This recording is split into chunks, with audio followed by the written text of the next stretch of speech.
Welcome, friends. This is Archangel. So, what can one expect after a red pill awakening? Sure, you are no longer a clown, a fool to the system, but is the torment of truth worth the loss of ignorant bliss and warm, cozy fairy tales? What awaits you after your dreams, your beliefs, your identity, your understanding of the world has been irrevocably rendered false? Now what? Where to now? Liberation and empowerment await once you have finally grasped the bitter truth. You have been a clown, a patsy played for a fool, a worthless utility, an expendable pawn in a malicious drama. Now, your life begins. How should you proceed once you realize you have been lied to, brainwashed, abused, manipulated, and mercilessly used? Well, that's a whole lot of casserole to pile onto your plate at once, and acceptance and recovery from such unwelcomed revelation is unpleasant, to say the least. It's like being plucked from a warm, comfortable, deliciously cozy hot tub and immediately thrust into a tub of ice. There is shock, discomfort, pain, indeed even anger or rage. Initially and instinctually, you want nothing more in the universe than to be placed safely back into the decadent warmth of the hot tub from which you were plucked. Yet inevitably, as the cold sets in from the ice surrounding you, you eventually have a moment of clarity. You see the hot tub for what it really is, a toxic cesspool filled with needles and razor blades, and that the warmth and leisure you thought you were enjoying were mere illusions you were enamored and intoxicated with while you were in the hot tub. Sitting there immersed in ice, even despite your discomfort, you realize that you will never again see the hot tub in the same way. The genie of reality has been unleashed and cannot be stuffed back into the bottle. So now you cry not for the reality of the hot tub, but for the fairy tale you thought it was. You will grieve for the loss of illusion, not the loss of its malevolent reality. The cold sobriety that finds you upon full awakening from red pill revelation induces the stages of grieving. Males, whether they understand it or not, will go through the grieving process. They will grieve the loss of romantic illusion, not the reality of male-female relations, which is and always has been an antagonistic association of selfish manipulation for survival. Males will grieve the loss of the grand illusion that they have placed upon the female sex, not for the reality of the female sex as they truly are. Most will progress through anger, sadness, despair, and hurt that they have placed the lot of their hopes, dreams, and ambitions into such an illusion.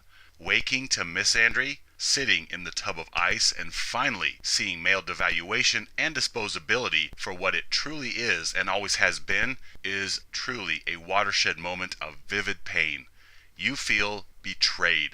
There has been a palpable loss, the loss of your previous identity, with all your former hopes and dreams and beliefs.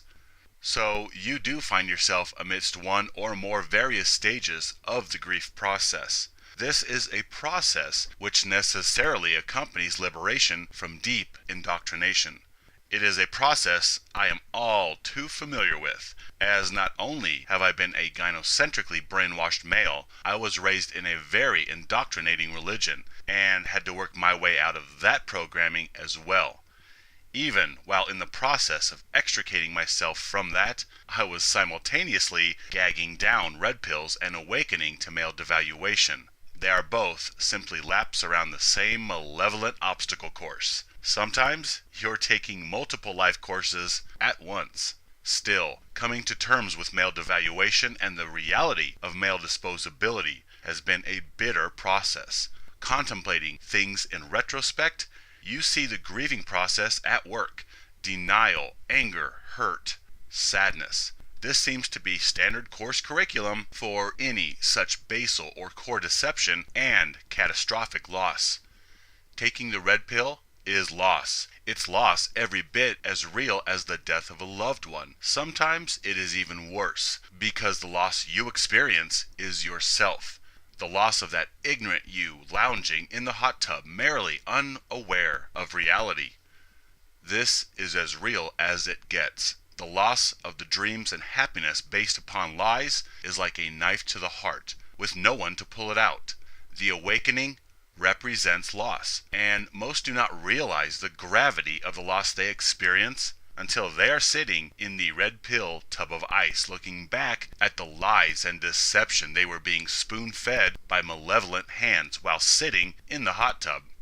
More than that, there are red pills within red pills. So finally you awaken and realize that rampant male devaluation exists, that you and your sex is loathed, hated, and abused. That's rough. To become aware, finally, that you have no value and are simply a utility, a shovel to dig ditches, then be discarded, a societal clown and a whipping boy for anything and everything.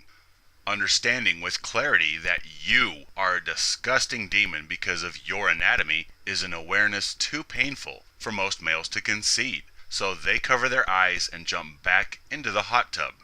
Yet, after this red pill, there is another, the red pill of mitigation futility. Many males, in attempts to retain some vestiges of their former hopes and dreams, will try to barter and salvage the lies they once embraced. They will attempt to mitigate in their own heads that not everything was lies. There was a shred of truth in there somewhere. This is where you get the much-touted NOWALT, which, for those who aren't familiar, is an acronym for Not All Women Are Like That. Okay, so most females despise males and use them mercilessly for utility, productivity, and the pampering they receive from brainwashed compliant men who are too indoctrinated or weak to overcome their carnal desires. But there must be some females out there who transcend their own personal desires and ambitions in order to simply love males unconditionally. Males desperately seek to breathe life into their former illusions of romance and unconditional love, so they try to keep their former fairy tales alive by imagining that there are these exceptions out there. There must be a few hot tubs out there filled with pristine, life-enhancing water rather than chemicals and needles. I totally understand and empathize with this stage of awakening. I have been stuck in this stage for many years, seeking out that one exception that would validate me and rescue me and stroke my hair in tender moments, telling me of my infinite worth and beauty. Indeed, realizing this fallacy, taking this red pill, can be more painful than the first. Many males find themselves here, realizing misandry and speaking out about men's rights, yet unwilling to see the whole truth, instead holding on to hopes that they will find salvation through females, in the form of a rare, benevolent Aphrodite. Still, the difference between ignorance and the first red pill represents the difference between the unconscious masses and the men's rights advocates. The difference between the first red pill and the second red pill represents the difference between men's rights and MGTOWs on their way to Liberation Y. Perhaps it's all the same awakening. Some simply choose to stymie their return to full consciousness and linger in the realm between dream and reality.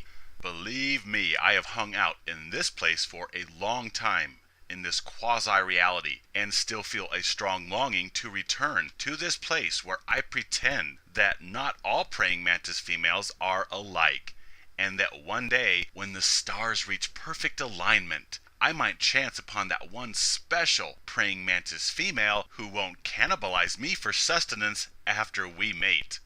I do not chastise anyone. I am simply saying I have been there, I understand the pain which can disable the newly awakened. I feel the pain of all my brothers, and I understand, not tolerate, but understand the vicious attacks they hurl upon those of us who have awakened. We have a culture, indeed a planet, of males who would rather tear into each other in order to keep the fairy tales alive and well within their heads. Go to any thread or discussion of male devaluation and misandry, and you'll see these males attacking the males speaking against this injustice. Such males are reacting this way out of fear, because deep down they feel that there is truth to these things, and they fear somebody telling them that Puff the Magic Dragon does not exist. Within this fear, there is also implied weakness. One reason I believe there are so many hostile attacks on MGTOW by unconscious males is because MGTOWs have the flagrant courage, the audacity to call reality for what it is, which demonstrates courage and implies weakness on the part of the brainwashed masses who lack the strength to accept these truths. And obviously, when somebody reveals your weaknesses to you, your knee-jerk reaction is hostility towards that person rather than introspection at the wisdom they offer. I understand this. So what awaits you after a red pill awakening? Well, indeed, there is discomfort, much like there is discomfort after considerable forces have been placed upon a muscle. Yet in the midst of the discomfort, your muscle is growing stronger. So no, it's not all doom and gloom. In fact, there is considerable gold awaiting you. All such pain becomes a distant, pale annoyance when you finally reclaim your beauty, your infinite worth, your sovereignty, your majesty. Reclamation of your infinite power is the prize of liberation. It is a sweetness you cannot know until you finally enter the very heart of hell's misery and emerge as a phoenix from the ashes. Males handle the red pill awakening in different fashions. Some withdraw and spend some much needed time tending to their wounds and discovering the remarkable wonder that is themselves.